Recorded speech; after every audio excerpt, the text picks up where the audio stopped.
अपने वो सुन रखी है, वो एक अलग चीज है। लो बेटा, बोर्ड को डार्क कर लेते हैं, डार्क करके कहानी सुना देंगे। तो ये कहानी है एक मूर्तिकार की। मूर्तिकार जानते हैं क्या होता है? मूर्तिकार वो होता है जो पत्थर में छेनी हथौड़ी से नक्काशी करके मूर्तियां बनाता है। तो एक मूर्तिकार था, उसका काम था मूर्तियां बनाना। वो एक गांव से, एक शहर से दूसरे शहर, एक गांव से दूसरे गांव जाता था, और जो भी उसको पत्थर मिलता था, सुंदर पत्थर जिसमें उसको टैलेंट दिखता था, कला दिखती थी कि हाँ इस पत्थर से मैं मूर्ति निकाल सकता हूं, तो वो उस पत्थर से कहता कि क्या मैं तेरे अंदर मूर्ति बना दूं। तो वो उन पत्थरों की खोज में निकलता था। जब वो रास्ते से जा रहा था तो उसे एक बड़ा सुंदर पत्थर दिखाई दिया। उसे एक बड़ा सुंदर पत्थर दिखाई दिया और उसने उस पत्थर से कहा कि मैं एक मूर्तिकार हूं और मैं तुम्हारे अंदर एक भगवान की बड़ी प्यारी मूर्ति निकाल सकता हूं, लेकिन उसके लिए तुम्हें दर्द सहना होगा, उसके लिए तुम्हें यातनाएं सहनी होंगी, तुम्हें मेहनत करनी होगी और मेरे साथ आखिर तक बने रहना होगा। तो पत्थर ने कहा हाँ मैं तैयार हूं, मैं दर्द सहूंगा, तुम जितने मेरे ऊपर चोट लगाओगे मैं उस सहने के लिए तैयार हूं। तो मूर्तिकार ने कहा अगर सह लोगे तो भगवान निकलकर तुम्हारे सामने, भगवान तुम्हारे अंदर से निकलकर आ जाएगा और तुम्हें किसी मंदिर में लगा देंगे, सारे लोग तुम्हारी पूजा करेंगे। पत्थर ने कहा ठीक है शुरू करो। मूर्तिकार ने अपना छेनी हथौड़ा निकाला, उसने उस पर चोट बरसानी शुरू की।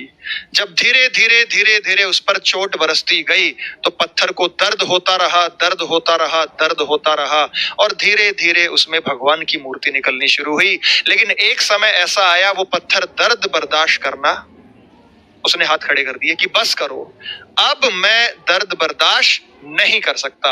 मूर्तिकार ने कहा कि जब इतना दर्द सह लिया, थोड़ा दर्द और सह लो, खाचा निकल गया है, बस भगवान की आकृति बनानी है। तो उसने कहा नहीं मैं ऐसा नहीं करूंगा। तो उसका मूर्तिकार था, उसने सोचा कोई और पत्थर मिलेगा, उसने उस पत्थर को वहीं छोड़ दिया और उसने थोड़ी दूर पर एक आगे एक और ऐसा छटा हुआ बड़ा अच्छा पत्थर पड़ा हुआ था। वही सवाल उसने उस पत्थर से किया कि मैं मूर्तिकार हूं, तुम्हारे अंदर मैं भगवान की मूर्ति निकालना चाहता हूं, क्या तुम दर्द सहने के लिए तैयार हो? पत्थर ने बड़े विश्वास से कहा जी हाँ, आप जितनी चोटें बरसाइए मैं तैयार हूं, उफ तक नहीं करूंगा। मूर्तिकार ने अपना काम शुरू किया। धीरे धीरे धीरे धीरे कुछ समय बाद उसमें भगवान की एक बेहतरीन मूर्ति निकलकर सामने आ गई। उस पत्थर ने दर्द बर्दाश्त किया और उसके अंदर से एक मूर्ति निकलकर सामने आ गई। उस मूर्तिकार ने उस मूर्ति को वहां पर एक बरगद पीपल का पेड़ था उसके नीचे रख दिया। लोग जब वहां से आते जाते गुजरते देखते तो पत्थर को प्रणाम करते, भगवान की मूर्ति को नमस्कार करते, लोगों की मनोकामनाएं पूर्ण होने लगी। तो किसी ने वहां पे एक छोटा सा मंदिर का निर्माण करवा दिया। जब उस मंदिर का निर्माण वहां पे करा दिया और उस मूर्ति की स्थापना करनी थी तो मूर्ति पर नारियल जल चढ़ाना था। तो पुजारी ने लोगों से कहा कि जाओ कोई नुकीला सा कटा छटा पत्थर ढूंढ के लाओ जिससे मैं नारियल फोड़ दूं और उस मूर्ति पर चढ़ा दूं। तो वो पत्थर जो बीच में ही हाथ खड़े कर गया था कि मैं दर्द बर्दाश्त नहीं कर सकता, वो कुछ दूरी पर पड़ा हुआ था। लोगों ने देखा तीखा है, नुकीला है, उठा के ले आए, वहां रखा। पंडित जी ने नारियल उस पत्थर के ऊपर मारा और वो जल उस भगवान की मूर्ति पर चढ़ा दिया, उस पत्थर पर चढ़ाया जिसने दर्द बर्दाश्त किया था।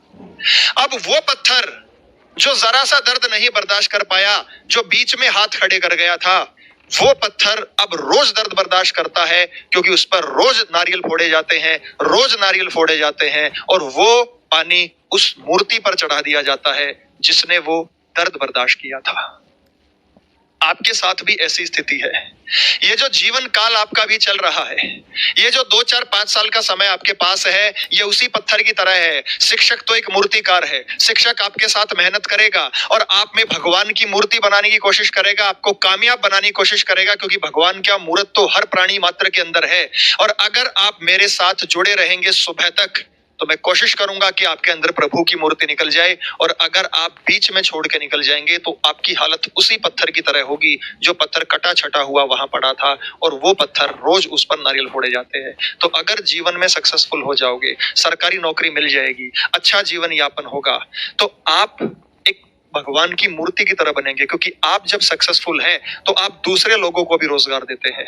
अगर कोई व्यक्ति एक कंपनी शुरू करता है, जैसे हमने प्रूडेंस कोचिंग शुरू किया था, अभी कैरियर ऐप है, तो कितने लोगों को रोजगार यहाँ पर मिला हुआ है, कितने बच्चे यहाँ पढ़ रहे हैं, तो वो दूसरों को भी लिए प्रेरणा स्रोत होता है। अगर गांव में एक बच्चे का सिलेक्शन होता है तो उसका उदाहरण गांव से गांव दूसरे गांव में भी दिया जाता है कि ये फलाने का बच्चा लग गया है, तुम भी मेहनत करो। वो एक